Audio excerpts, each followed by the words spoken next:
There's a unique kind of stress that comes from what we don't do. You know what I mean? It's that conversation you know you need to have with your wife, but you keep putting it off. It's that decision at work you keep just circling around but never landing on. It's that phone call you keep avoiding because it feels uncomfortable. But you know the longer you avoid it, the heavier it becomes. In the back of your mind, stealing your energy, clouding your focus, and stirring up anxiety. And that's exactly why we're walking through this series together. If you're just tuning in, this is part 4 of a 7-part series based on 7 powerful questions every Christian man should ask weekly. Each episode, we're tackling one of these questions with scripture and practical tools to help you stay aligned with your faith, your family, and your calling. These questions aren't about adding more pressure. They're about bringing clarity, focus, and direction. Today's question is a tough one, but one that can completely change the course of your week. What decisions, conversations, or actions am I currently avoiding that I need to face head on? Joshua 1:9 is a verse many of us know, but it never loses its powerful. Be strong and courageous. Do not be frightened and do not be dismayed, for the Lord your God is with you wherever you go. God knew Joshua was stepping into territory that would stretch him, challenge him, and test his courage. So he didn't just give Joshua a command. He gave him a promise. I am with you wherever you go.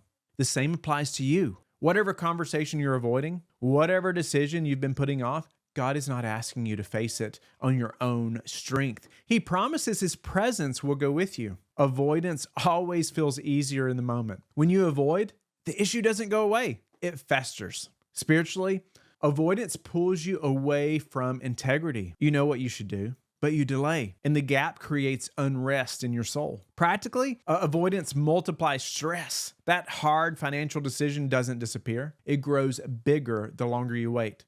That strained relationship doesn't magically heal, right? It drifts further apart, but courage brings freedom. The moment you step into the hard thing, the weight starts to lift. Even if the outcome is messy, the clarity and peace of leading with integrity far outweigh the discomfort of avoidance. So how do you actually face what you've been avoiding? Let me give you a few practical steps. Number 1, name it out loud. Write it down or say it to someone you trust. Naming the decision or conversation takes away some of its power. It moves it from just vague anxiety into something concrete you can actually address. Number 2, pray for courage, not comfort. Instead of asking God to make it easy, ask him to make you strong. Remember his promise. He is with you. Pray specifically for boldness to take the first step. Number 3, break it into the next action. Big decisions and hard conversations feel overwhelming when you think about them in full. So ask yourself, what's the very next action I can take?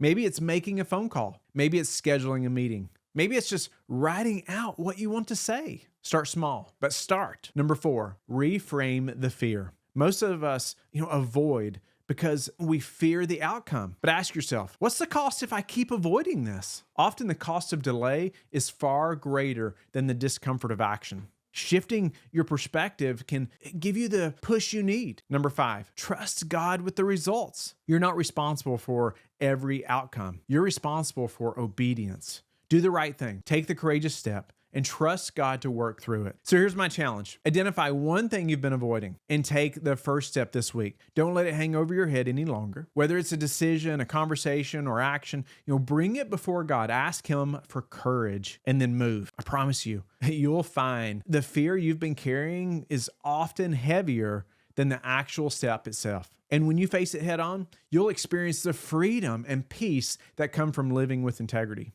And don't forget, this is just one of 7 powerful questions that can recenter your entire week. If you haven't downloaded it yet, go grab the 7 powerful questions every Christian man should ask weekly. It's a simple tool you can just have in front of you on your desk or dashboard or your nightstand. Stop drifting and start leading with intention. Go grab that now, and I hope to see you in the next episode.